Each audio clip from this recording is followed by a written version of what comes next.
María, un gusto enorme hablar contigo. Igualmente. A ver, hubo lío con La Renga. Ayer hubo un comunicado de La Renga por el uso que ustedes están haciendo de la canción de La Renga, que dice que está tergiversado el sentido de esa canción en el uso que ustedes le dan en campaña. Bueno, a ver, el arte también tiene libre interpretación. Yo no conozco dos personas que frente al mismo cuadro, por ejemplo, tengan la misma opinión o expresen las mismas cosas. O sea, en general el arte tiene estas características. No, pero el tema es el uso del derecho a la propiedad intelectual de otro para apropiar, digamos, La Renga hace una canción y no se siente cómoda con que esa canción la use Javier Milei en campaña. Bueno, digamos, o sea, ¿acaso, digamos, que yo cante una canción es un delito? Mismo, María, el problema es, o sea, le molesta que lo haga Milei, bueno, o sea, porque no le gusta la ideología de Milei. Me parece un poco totalitario, por decirlo de alguna manera. Digamos, las cosas se miran, digamos, si están bien o están mal, y eso es independiente de quien lo haga. Es decir, si una acción está mal, y si no, digamos, no es según quien lo haga. Esa es mi posición. A ver, hablemos un poco del tono de la campaña, Javier. Como libertario, me parece que es una de las grandes preguntas y una de las grandes incógnitas que va a pasar este domingo con la candidatura, ¿no?, de Javier Milei. Me parece que es una de las grandes preguntas acerca de cuánta adhesión va a tener finalmente, si es un fenómeno acotado, si es un fenómeno que va a crecer, qué representación va a tener, ¿no? Vamos a escuchar un cachito del cierre del propio Javier Milei en el Parque Lezama y seguimos charlando con él.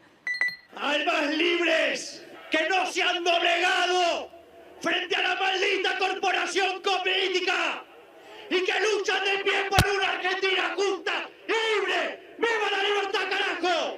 Hace cerca de un mes, cuando cumplí en mi compromiso con ustedes, yo les dije: no me meto acá para guiar corderos, me meto acá para despertar leones. Les pedí que rugieran fuerte, que hicieran escuchar el grito de la libertad. Y vaya que lo lograron, porque la casta política toda está cagada. ¿Qué quiere decir,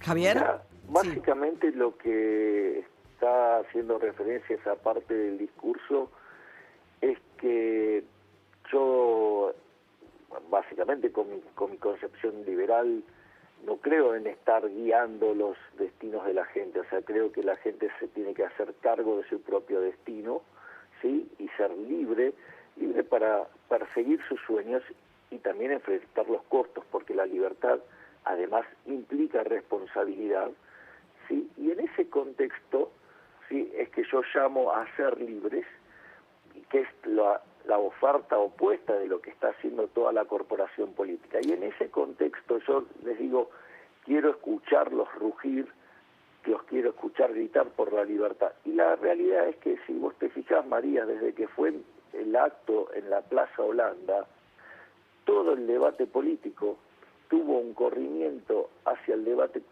centrado en las ideas de la libertad. Y eso es un logro.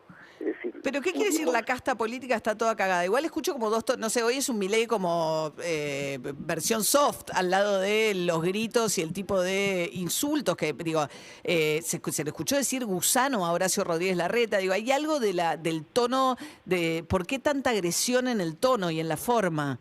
Bueno, porque cada circunstancia, desde mi punto de vista, amerita distintas formas de expresión. Digamos, también hago esta propuesta: desafío a cualquiera de los candidatos que me muestre un discurso que tenga más contenido que el que yo armé. ¿Contenido? ¿Que la casta política está cagada? María, eso es solamente parte de la cáscara, digamos. O sea, el contenido del discurso tiene, por ejemplo, más de 15 citas de escritores, de pensadores de la libertad, digamos, enlazados y armados en las argumentaciones. Es decir, hay referencias a las validaciones empíricas, hay referencias al debate del socialismo y el liberalismo. Entonces, digamos, a ver, es una corriente un poco que tiene algunas expresiones. Digo, hoy Bolsonaro, con quien ayer tuvieron, ¿no?, un encuentro con el hijo Bolsonaro, iba a haber unos actos en Brasil, digamos. Tú, me parece, estos libertarios en Trump, alguna expresión en Estados Unidos, ahora en Bolsonaro, ¿no? Como para entender un poco cuál es la ideología de La Libertad Avanza, ¿puedo hacer algunas preguntas de algunos temas puntuales y los repasamos? Tema de la dictadura. ¿Cuál es la posición respecto de la dictadura, el terrorismo de Estado? Se conoció, según Santoro, dijo que que Javier Milei, con quien estamos hablando, trabajó como asesor de Bussi en el Congreso Nacional. ¿Eso es cierto? Sí, es cierto, digamos, o sea, ahora, digamos, pongamos en blanco y negro porque me dijeron que fui parte del Plan Cóndor, yo no había sido. Sí, que fui asesor de Bussi mientras que estuvo, digamos, en el gobierno de facto, digamos, tenía 7 años en ese momento, con lo cual, digamos... No, está bien, pero ya se sabía lo que había hecho Bussi en la dictadura, cuando Bussi era diputado. A ver, vamos a ponerlos en estos términos. La realidad es que si a Santoro no le gusta la democracia, si a Santoro no le gusta que vota determinada gente, bueno, digamos, será un problema de que él, digamos, no le gusta la democracia si los resultados no son los que él quiere. Es decir, Bussi era un diputado, digamos, elegido por el pueblo de Tucumán. Concretamente, digamos, uno de los hijos de Bussi llamó a la Universidad de Belgrano, donde él es graduado. Había que hacer un par de trabajos para unos proyectos que impactaban sobre la economía tucumana. Llamaron a la Universidad de Belgrano, yo era el alumno con mejor promedio, me convocaron, hice 2 trabajos y me fui. Digamos, o sea, Santoro le está poniendo un formato propio de la miserabilidad con la que él discute y le da un formato que no tiene. O sea, mucho más problemático es lo que hace el señor Santoro, que hace 25 años que vive el Estado, y todas las cosas que envía y hace solamente le hacen daño a los argentinos. Javier, ¿qué pasa con el feminismo o las mujeres y el movimiento La Libertad Avanza? Uno ve las imágenes de los actos, mayoritariamente varones, se nota que es un movimiento con mucha fortaleza, veremos en las elecciones cuánta, entre jóvenes, varones. ¿Qué pasa con las mujeres? ¿Qué mirada tiene usted del feminismo? ¿Qué pasa con el vínculo con La Libertad Avanza y las mujeres? A ver, ese es uno de los temas más interesantes que creo que vale la pena plantear. O sea, lo primero que tenemos que decir es que los primeros que defendimos el feminismo fuimos los liberales. O sea, en el año 1750 el primer impulso en defensa de los derechos de las mujeres fuimos los liberales. Bueno, pero ¿y ahora? Bueno, a ver, ahora lo que sucede es que nosotros creemos en la igualdad ante la ley, ¿sí? Nosotros no creemos en lo que se llama la affirmative action, es decir, lo que sería la discriminación positiva. Y algunos por ejemplo, la ley de paridad o la ley de cupos. Bueno, por eso a mí me parece aberrante, me parece estar denigrando a la capacidad de las mujeres. ¿Por qué? Porque si vos podés lograr las cosas por tu propio talento, digamos que lo hagan de una manera violenta, con una acción violenta, porque en el fondo la imposición de un cupo es imponer algo que no se da naturalmente. Entonces, en ese contexto, eso, digamos... Pero, o sea, la naturaleza hace que las mujeres ganemos menos, que tengamos un techo de cristal, que ocupemos menos lugar. ¿Eso es algo mandado por la naturaleza en esta lectura? No, porque es falso eso, María. ¿Qué es lo que es falso? Esos datos son falsos. Mirá, ¿Cuáles datos son falsos? A ver, porque esos datos también están mal tomados en general. No se ¿Hay igualdad laboral entre hombres y mujeres en el mundo? Sí, claro, obvio. Es más, ¿cómo? Y hay igualdad también en la remuneración. Cuando vos descomponés... Sí. Ya, la primer prueba empírica de eso, sí. ¿Sabés quién la hizo? La hizo Gary Becker en el año 58 cuando publicó su tesis doctoral. Está bien, pero... María, te pido por favor, sí. mucho más fácil. Un empresario, ¿sabes lo que quiere? Es ganar plata. Si pudiera contratar mujeres, ¿sí?, a un salario más bajo, va a contratar a las mujeres y vos tendrías que ver las oficinas llenas de mujeres y eso no se da. No, ¿sí? está bien, pero no es eso. No estamos discutiendo cómo es el equipo de trabajo de Javier Milei o cuántas mujeres hay. Pero es que, digamos, o sea, pero es que yo, digamos, esto lo veo más naturalmente de lo que parece. Es decir, yo dejaba el equipo y quedaba a cargo de una mujer.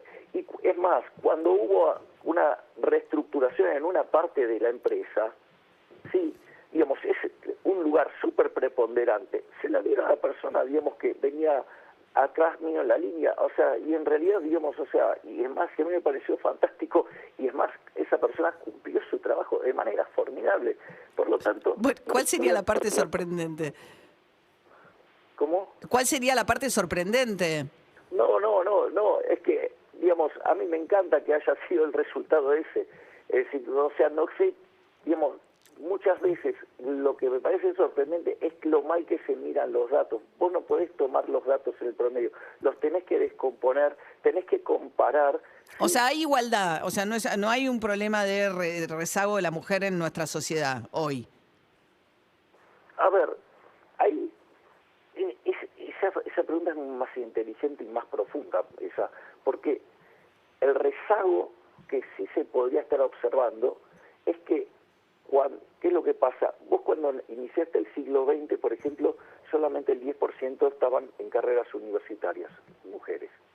Y hoy ese número es 60%.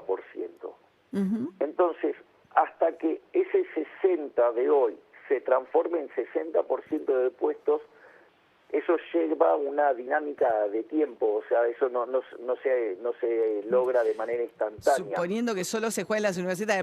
Javier Milei es precandidato a diputado nacional por La Libertad Avanza. ¿Qué representa La Libertad Avanza, Javier? A ver, como para entenderlo. Porque hay una paradoja, me parece, de todo aquella persona que se plantea como antisistema, pero que está compitiendo para entrar al sistema de alguna manera, que es entrar al sistema como diputado. A ver, vamos por partes, digamos. Lo que nosotros tratamos de expresar, y hoy eso está volcado en el remate del discurso del domingo, que es la definición del liberalismo que dio Alberto Venegas Linchijo, que es el máximo exponente del liberalismo argentino y uno de los máximos exponentes de la historia mundial. El liberalismo es el respeto irrestricto del proyecto de vida del prójimo, basado en el principio de no agresión y en defensa del derecho a la vida, a la libertad y a la propiedad. Ese es el marco normativo. El derecho a la vida, la libertad y la propiedad. La vida, la libertad y la propiedad. La vida abarca, digamos, sería aborto legal. Estamos en contra del aborto. Ok. Entonces, en ese contexto, sí, es, digamos, donde vos tenés enmarcado nuestra visión del mundo. Ese es el primer punto. El segundo punto, sí, que también es muy interesante, cuando vos decís esto de, no sé si mencionaste el sistema o el status quo, porque sí, el sistema, dije, es paradójico decir que el sistema es una casta de gente, de ratas, la casta política está cagada y querer pertenecer a esa casta política. Bueno, pues yo siento que en realidad lo que estoy haciendo es ir contra el status quo, porque de hecho estoy compitiendo bajo las mismas reglas del sistema. O sea, y cuando vos algo no te gusta, podés cambiarlo de tres maneras en este plano, sí, por decirlo de alguna manera. Uno es la batalla cultural. Desde mi punto de vista, la batalla cultural está algo agotada, por decirlo de alguna manera, y requiere, digamos, que la cuestión cultural tenga que tener una contraparte política, porque si no, o sea, es una... Hay que ir adentro del sistema para combatirlo, entonces. Claro, bien. Exactamente. Okay. O sea, los goles no lo hace la hinchada argentina, los hace Messi. Entonces Messi se va a poner a tirar piedra desde la tribuna y no va a ser muy eficiente. Linda, autoestima por arriba. Compararse con Messi para el final me parece una buena autoestima.